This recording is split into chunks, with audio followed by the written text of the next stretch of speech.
My name is Evelina Fairchild. I'm 29 years old, and my brother's fiancée left me crumpled between the toilet and the tub while he stood in the doorway, checking his phone. Before I tell you how I used one electronic signature to destroy their $850,000 dream home deal and expose them both in front of a judge, imagine this with me for a second. Cold porcelain under your shoulder blade, a metallic taste in your mouth, and the person you grew up believing would always protect you, stepping over your outstretched hand like you're a spilled drink on the floor. The first thing I remember is the cold. The porcelain edge of my bathtub was shockingly cold against my skin. A sharp metallic taste flooded my mouth. Blood. A deep, pulsing pain radiated from somewhere behind my left eye, like someone was trying to drive a nail straight through my skull. My vision kept swimming in and out of focus. I blinked hard, trying to push through the fog in my head. And that's when I saw him. Justin, my older brother, my parents' golden child, the sun around which our entire family had been forced to orbit. He wasn't rushing to help me. He wasn't even looking at me. He was leaning against the bathroom doorway, one shoulder propped against the frame, scrolling through his phone with his thumb, his face completely blank. My body, twisted and wedged between the toilet and the tub, might as well have been an overflowing trash bag he didn't feel like dealing with. He stepped over my outstretched arm, careful not to let his brand new Nike Air Maxes touch my sweater, and walked out of my apartment. No words, not one. Somewhere near the sink, my phone buzzed, where it had skidded across the tile during the fight. The screen lit up the dim bathroom, harsh blue against the white tile. It was a text from Justin, 4 words that felt like a knife sliding between my ribs. Stay away from us. Hot tears blurred my vision, but they weren't from the pain in my face. This was something deeper, something older. The pain in my ribs, the pounding in my skull, those were new. The ache in my chest had been there my whole life. For a few seconds, I just lay there, listening to my own ragged breathing, the tap dripping, the faint traffic outside my window. The silence pressed down on me, heavy, smothering. Then something inside me shifted. The hurt didn't disappear, but it changed. It crystallized, like water turning to ice. The part of me that had spent years trying to win my family's approval just froze. And what was left was something hard, sharp, and terrifyingly calm. My fingers, which had been shaking seconds ago, went steady. I pulled myself up just enough to drag my body across the tile and reach my phone. Every movement sent lightning through my ribs, but I did it anyway. I picked up the phone with blood-slick fingers and stared at Justin's message. Stay away from us. For them, those words were probably a relief. The inconvenient sister removed from their perfect little life. No more asking for help, no more expectations, no more guilt when they took from me and never gave anything back.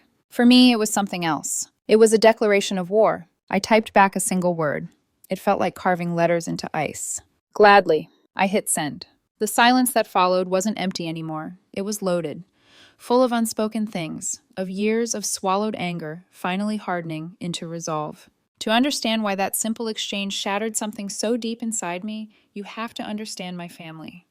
Because this night, this bathroom, this blood on the tile, this wasn't the beginning. It was just the point where I finally stopped pretending. In my family, there was only ever one star. Justin, who just needed time to figure things out. Justin, who could burn every safety net and still be offered another one. Justin, who could do no wrong, because somehow everything wrong he did still became someone else's fault. I was the other one, the responsible one, the one with the master's degree and the 6-figure salary, the one who'd worked 2 jobs to pay off student loans, while Justin bounced from gig to gig, always talking about his next big thing. The girl who grew up understanding, very early, that love in our house came with conditions, and most of those conditions had Justin's name on them. Facts never mattered. Reality never mattered. Justin was the story. I remember one Thanksgiving 3 years ago. Justin announced he'd gotten a promotion at his sales job, his 3rd job in 2 years.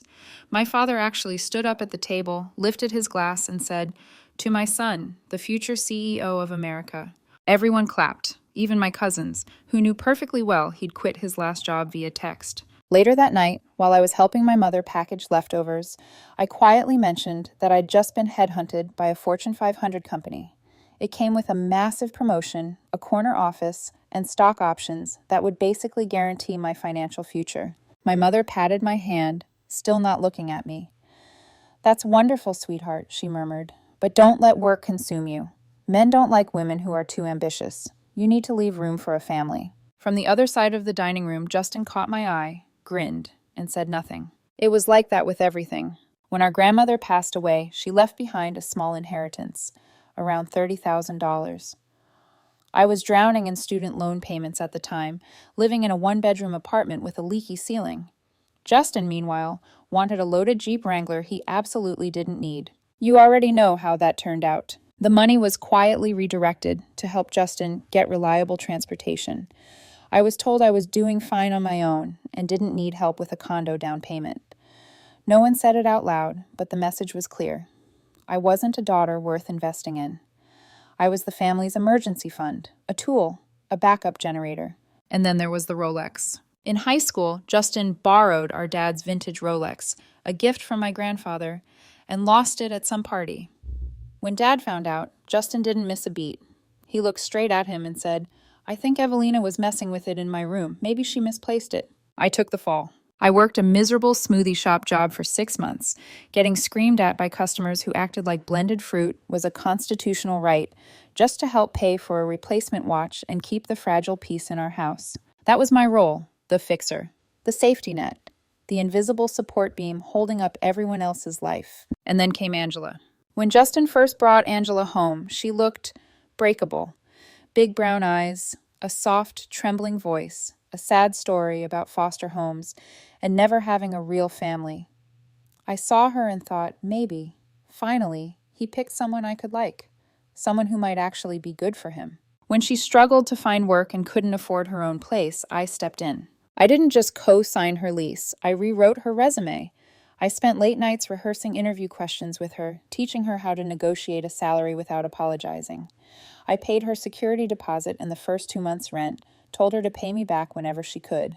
She cried and hugged me and said I was the sister she'd always dreamed of having. I defended her when my friends whispered that Angela was a little too good at playing the victim, that she always had a ready-made excuse when things went wrong. She just needs a chance, I insisted. She's family now. Lying on that bathroom floor, blood pooling under my cheek, those memories tasted like poison. I pushed myself up, bit by bit, until I could see my reflection in the mirror. One eye was already swelling shut. My bottom lip was split wide, still bleeding. A dark bruise was blooming across my cheekbone like spilled ink. This, I thought, is what loving my family has cost me. And for the first time in my life, I decided they were going to pay something back. Not with apologies, with consequences. I woke up the next morning feeling like my bones had been rearranged in my sleep. Every breath scraped against the bruised galaxy blooming across my ribs. My lip throbbed in slow pulses. My eye felt too swollen to fully open.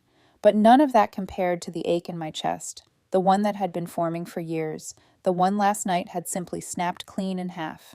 People always assume moments like this come out of nowhere, that a family suddenly falls apart. But families don't explode. They erode. Quietly. Consistently. I'd been eroding for years. If you want to understand how we got here, me bleeding on my bathroom floor while my brother checked his phone, you need to understand who I was in my family. I was the fixer. The responsible one. The daughter who didn't matter until someone needed something. Justin was the son. I was the power grid. Growing up, the difference between us wasn't subtle. It was a chasm carved so deep it divided the landscape of our entire childhood. Justin crashed Dad's car at 17. Dad blamed the brakes. I got a B+ once. Mom asked if I was losing focus. Justin forgot my birthday 4 years in a row. Mom laughed and said he was busy. I forgot to thaw the chicken once. Mom said I was unreliable. Justin borrowed money from my parents that he never paid back. It was called helping him get on his feet. I offered to help with groceries. They insisted they didn't want to take advantage of me. Everyone in our family enabled Justin because he was charming, because he was fragile, because they thought he would eventually become somebody important. And because I was already the adult in the house by age 12, they decided they didn't have to worry about me. I remember one Thanksgiving like it was yesterday.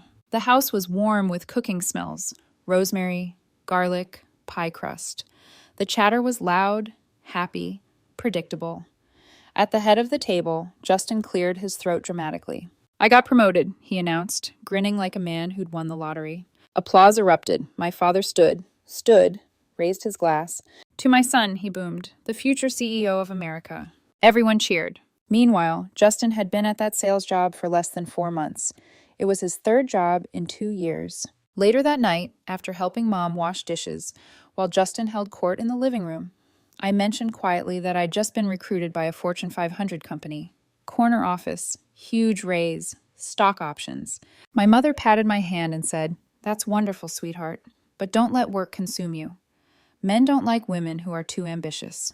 I'd never felt smaller. Then there was the Rolex incident. Dad owned one sentimental treasure, his father's vintage Rolex. Justin took it to a party, without permission, and lost it. When Dad confronted him, Justin didn't hesitate. "I think Evelina borrowed it," he said smoothly. "She likes trying on his stuff." I didn't even own a watch. But Dad turned to me, eyes furious, demanding answers I didn't have. I took the blame. I worked 6 miserable months at a smoothie shop to help pay for a replacement. Because in our family, protecting Justin was more important than the truth. When our grandmother passed, her small $30,000 inheritance should have been split evenly. I was drowning in student loan debt, barely scraping by in my first apartment. Justin wanted a loaded Jeep Wrangler. Guess who got what? They said Justin needed reliable transportation. They said I was doing fine on my own. They didn't even pretend it was fair. But I swallowed it, all of it, because that's what daughters like me do. We hold the house together with nothing but our own cracking bones. And then came her, Angela. The moment Justin brought her home, she wore vulnerability like perfume. Big brown eyes, a trembling voice, a tragic foster care backstory. She seemed like a wounded bird. I felt sorry for her. I recognized something familiar. Someone trying to belong, trying to find family. When she couldn't afford her own place, guess who stepped in? Me. I didn't just co-sign her lease. I completely rewrote her resume. I trained her for interviews. I taught her salary negotiation. I paid her security deposit and 2 full months of rent. She hugged me and cried into my shoulder.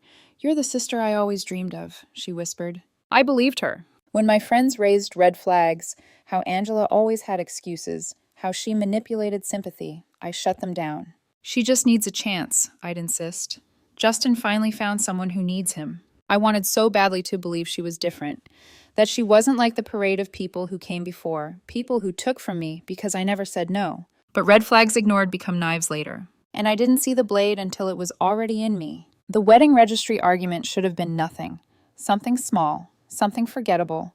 Angela wanted me to contribute $500 toward their honeymoon fund as a sisterly gesture.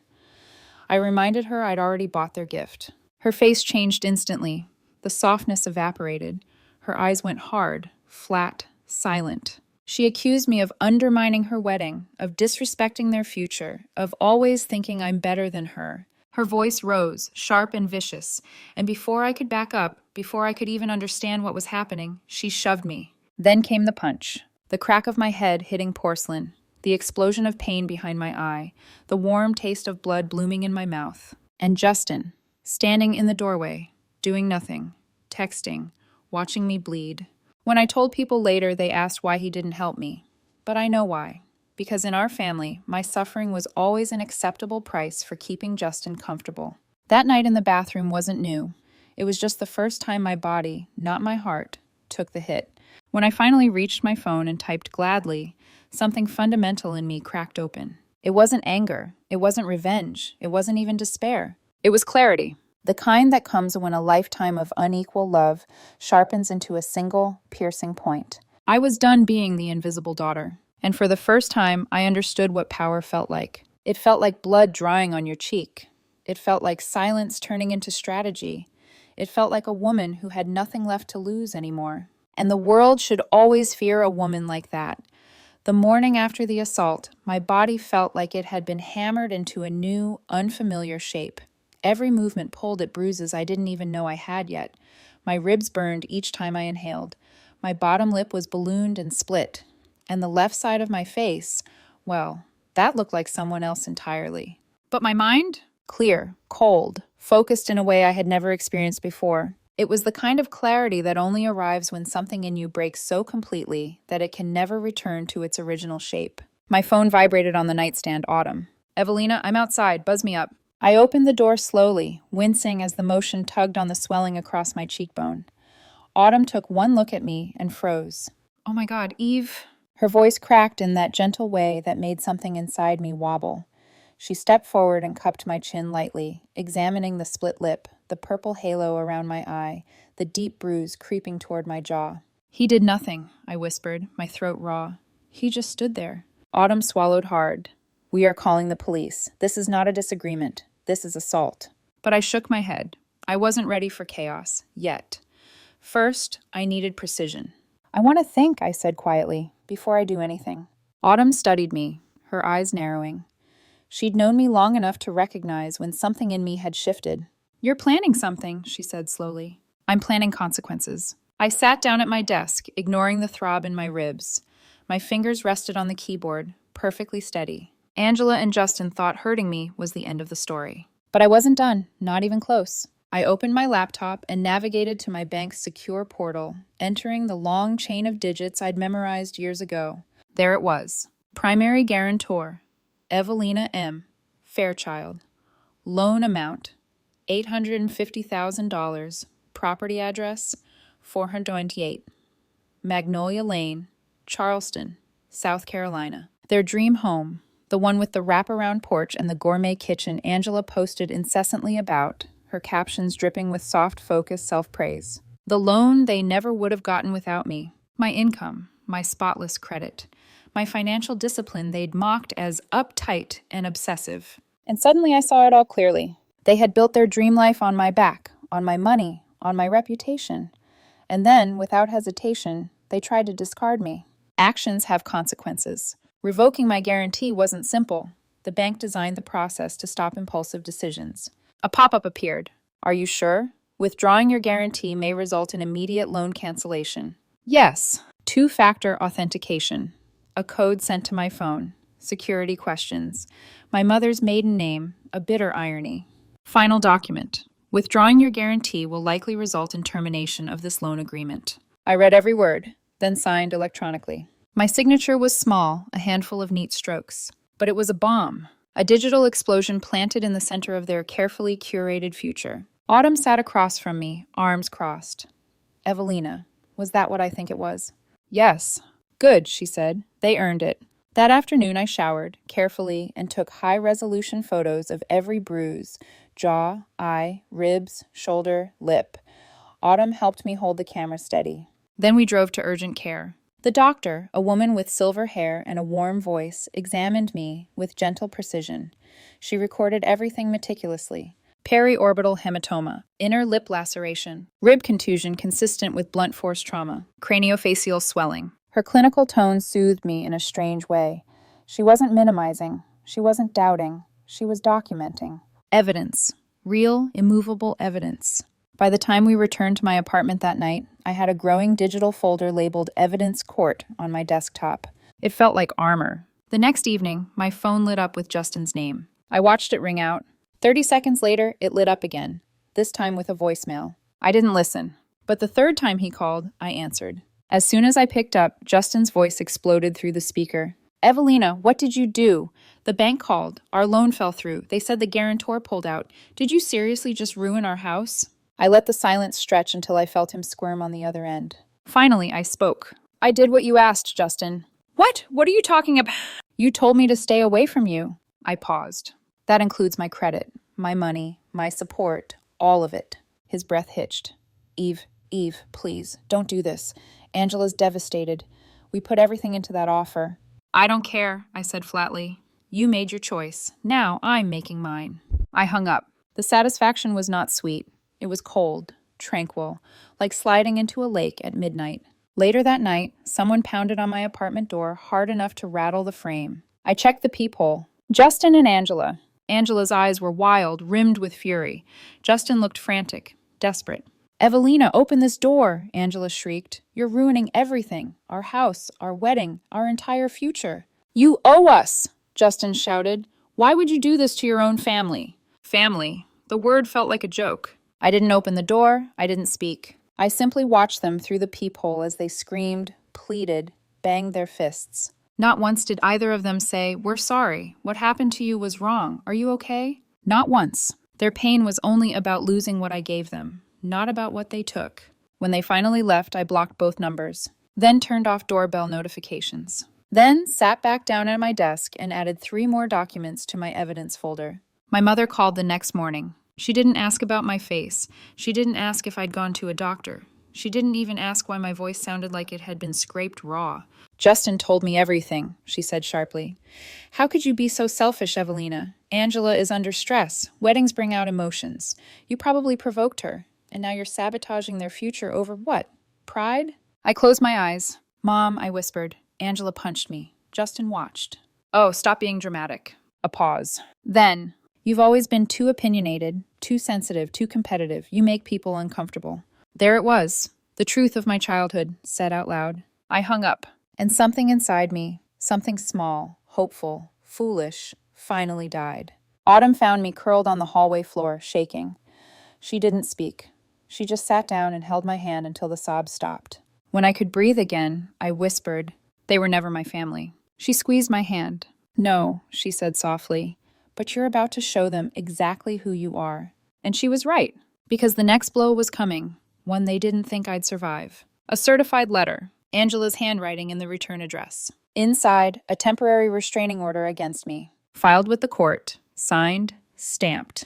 The accusations inside were a masterpiece of calculated lies. I was unstable. I was obsessed with Justin. I was jealous of Angela. I had assaulted her, and for one terrifying moment, the room tilted. How could I fight this? It was their word, Justin, Angela, my mother, against mine. Then I looked at my computer, at the folder labeled Evidence Court, and I felt my spine straighten. Thank you, I whispered to no one. You just gave me a stage. The night after receiving the restraining order, I barely slept. My ribs ached every time I shifted, my eye throbbed in its bruised dark socket, and my mind spun in relentless circles.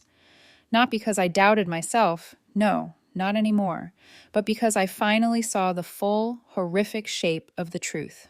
This wasn't just Justin. This wasn't just Angela. This was the entire Fairchild family machine, geared, oiled, polished, and ready to grind me down to dust the moment I stopped playing my assigned role. The invisible daughter, the emotional shock absorber, the one who stayed quiet while they feasted. And now they wanted to legally rewrite reality, erase what happened, replace the truth with their narrative. They thought they could bury me. But I had sharpened my own shovel. The morning sunlight was sharp and intrusive when I picked up my phone and dialed the number Autumn had given me weeks ago, long before she knew we'd need it. The number belonged to Ms. Brennan, a family law attorney with a reputation so fierce I'd once heard someone call her the woman who makes grown men cry before lunch. She answered on the second ring. Brennan. Her voice was crisp, clipped, efficient. No wasted syllables. My name is Evelina Fairchild, I said. I need representation. Temporary restraining order? Yes. Filed by Angela Cole, my brother's fiancée. False allegations? Yes. Do you have evidence? I didn't hesitate. I have everything.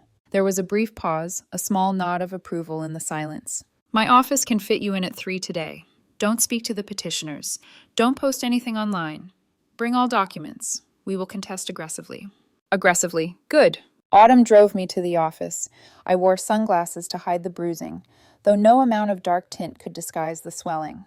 Ms. Brennan met us in a conference room that smelled faintly of lemon polish and ink. She assessed me with one sweep of her eyes, the injuries, the posture, the exhaustion, and sat down. Tell me exactly what happened, she said. I told her everything. The shove, the punch, Justin's indifference, the texts, the loan guarantee, the bank call, the confrontation at my door, my mother's dismissal, the restraining order's lies. She didn't interrupt once. When I finished, she pulled her glasses off and looked at me directly. Ms. Fairchild, you need to understand something. They did not expect you to fight back. No, I whispered. They didn't. She tapped my evidence folder with one manicured nail. But you are armed, and they are sloppy. We spent hours preparing my defense. Ms. Brennan organized my photos, the medical report, the text messages, and the security footage Autumn had convinced the building manager to provide. By the time we left her office, I felt something unfamiliar. Not fear, not hope. Power. The courtroom was cramped, with faded wooden benches and a judge who looked like she had been exhausted since 1983. But the moment I walked in, a ripple of whispers swept across the room. Because Justin, Angela, and my mother were already there, sitting together like a coordinated front. Angela wore a pale blouse, minimal makeup, and a strategically trembling lower lip. Justin looked solemn, brows knitted with practiced concern. My mother wore indignation like perfume. When she saw me, her face tightened. "Evelina," her eyes said, "look what you've done to our family." Autumn sat at my side, a steady presence radiating silent fury. Angela's lawyer opened the hearing with a theatrical sigh. "Your Honor, my client has suffered repeated harassment, emotional manipulation, and threats from Ms. Fairchild. She is terrified, absolutely terrified, to be in the same room with her." I nearly snorted out loud. Terrified? She wasn't terrified when she was punching me in the face. He continued, weaving an elaborate story about my supposed obsession with Justin, my jealousy of Angela, my volatile nature at family events.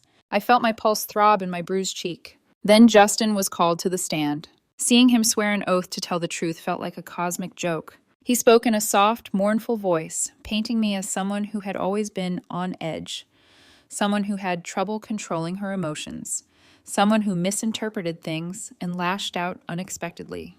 And my mother, nodded along, proud of her son's performance. It was a masterpiece of fiction, and the courtroom murmured sympathetically. Then Ms. Brennan stood. "Your Honor," she said calmly, "my client will not be describing her feelings. She will be providing facts." She lifted a stack of documents, and the evidence will speak for itself. First, she displayed the high-resolution photographs of my face on the projector. Gasps echoed through the room. Angela's trembling lip stopped trembling. Justin's hands tightened. My mother's face drained of color. Next came the medical report. The judge's eyebrows rose higher with each line Ms. Brennan read aloud. Consistent with blunt force trauma. Rib contusion indicative of forceful impact. Injuries incompatible with petitioner's version of events. Silence. Dead, heavy silence. And then Ms. Brennan delivered her finishing blow.